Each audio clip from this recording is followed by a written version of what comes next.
এর আগের ভিডিওতে তোমরা দেখেছিলে প্রথম অধ্যায় আর দ্বিতীয় অধ্যায় নিয়ে কিছু প্রশ্ন। আজকে তোমরা দেখবে তৃতীয় অধ্যায় আর চতুর্থ অধ্যায় নিয়ে কিছু প্রশ্ন। এগুলোর সব মার্কস রয়েছে ৮ করে। তো প্রথমে আমি দেখো তৃতীয় অধ্যায় লিখেছি, অধ্যায়ের নাম লিখেছি যাতে তোমাদের বুঝতে আরও সুবিধা হয়। তো প্রথম প্রশ্ন দেখে নাও। প্রথম প্রশ্ন লিখে নিয়েছি। একে রয়েছে তৃতীয় অধ্যায় থেকে উপনিবেশিক ভারতের শিল্পায়নে সামাজিক প্রভাব সম্পর্কে আলোচনা করো। ভারতের শিল্প শ্রমিকের উদ্ভব ও বিকাশ সম্পর্কে কি জানো? এখানে রয়েছে। দেখো ২-এ রয়েছে চীনের উপর আরোপিত বিভিন্ন অসম চুক্তিগুলির পরিচয় দাও।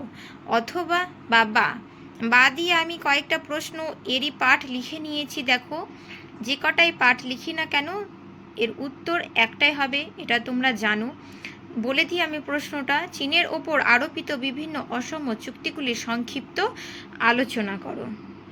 তো এতক্ষণ যেটা দেখলে ওটা তৃতীয় অধ্যায় থেকে। এবার দেখো চতুর্থ অধ্যায়, অধ্যায়ের নাম লিখে নিয়েছি। তো এখানে প্রথমে ১ নম্বর প্রশ্নটা দেখে নিই। ভারতের সমাজ সংস্কারক হিসেবে রামমোহনের অবদান সম্পর্কে আলোচনা করো। দেখো এর অনেকগুলো আবার রয়েছে। দেখো ভারতের সমাজ সংস্কারক হিসেবে রামমোহন রায়ের অবদান আলোচনা করো। ভারতের সমাজ সংস্কারক হিসেবে রাজা রামমোহনের অবদান আলোচনা করো। ভারতের সমাজ সংস্কারক হিসেবে রামমোহনের অবদান ব্যাখ্যা করো। তারপরে দেখি এদিকে চলে আসি। ভারতের সমাজ সংস্কারক হিসেবে রাজা রামমোহন রায়ের অবদান লেখো। এই ছিল ১ নম্বরের কয়েকটা পাঠ। এবার ২ নম্বরে চলে আসি। মুসলমান সমাজের অগ্রগতির ক্ষেত্রে স্যার সৈয়দ আহমেদ খানের অবদান উল্লেখ করো। দেখো বা দিয়ে এরই সব ভাগ। আলিগড় আন্দোলনের প্রসারে স্যার সৈয়দ আহমদ খানের কৃতিত্বের পরিচয় দাও। দেখো আরও আছে। মুসলমানদের সংগঠিত করার ক্ষেত্রে আলিগড় আন্দোলনের অবদান কী ছিল? আর আলিগড় আন্দোলনের একটি সংক্ষিপ্ত পরিচয় দাও। অথবা দিয়ে আরও রয়েছে। দেখো ভারতের মুসলমানদের নবজাগরণে স্যার সৈয়দ আহমেদ খানের ভূমিকা আলোচনা করো। তারপরে দেখো স্যার সৈয়দ আহমেদ খানের ও আলিগড় আন্দোলনের সম্পর্কে কি জানো লেখো। এটা ছিল দ্বিতীয়টা প্রশ্ন চতুর্থ অধ্যায় থেকে, যার এতগুলো ছিল পাঠ।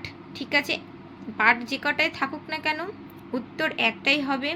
এবার ৩ নম্বর প্রশ্নে যাই। ব্রিটিশ উপনিবেশিক শাসনকালে ভারতে আদিবাসী ও দলিত সম্প্রদায়ের আন্দোলনের বিবরণ দাও।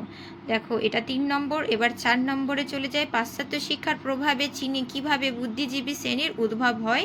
চীনের তাইপিং বিদ্রোহ সম্পর্কে একটি টিকা লিখো।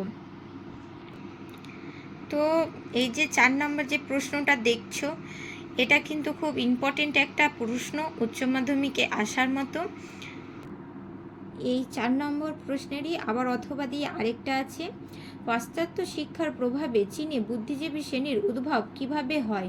চীনের তাইপিং বিদ্রোহ সম্পর্কে একটি টিকা লিখো। এটা হলো ৪ নম্বর। এবার ৫ নম্বরে যাই। বিংশ শতকের চীনে চৌঠা মের আন্দোলন উত্থান ও গুরুত্ব বিশ্লেষণ করো। চীনের সেই সময়কার ২টি উল্লেখযোগ্য সংবাদপত্রের নাম লেখো। এই ৫ নম্বর প্রশ্নটাও খুব ইম্পর্টেন্ট, উচ্চ মাধ্যমিকে আসার মতো। তোমরা আমাদের আরও প্রশ্ন পেতে হলে চ্যানেলটিকে সাবস্ক্রাইব করে দাও, লাইক এবং শেয়ার করতে ভুলো না আরও অন্যান্য ছাত্রছাত্রীদের কাছে, যাতে আমাদের এই ভিডিওগুলো পৌঁছে যায়, তারাও যাতে তোমাদের মতন ভালো করে পরীক্ষা দিতে পারে। ইতিহাসের এই নোটগুলো তোমরা মুখস্থ করার চেষ্টা করো। আমরা প্রথম অধ্যায় ধরে একটা একটা করে নোট ভিডিওর মাধ্যমে প্রকাশ্যে আনবার চেষ্টা করব।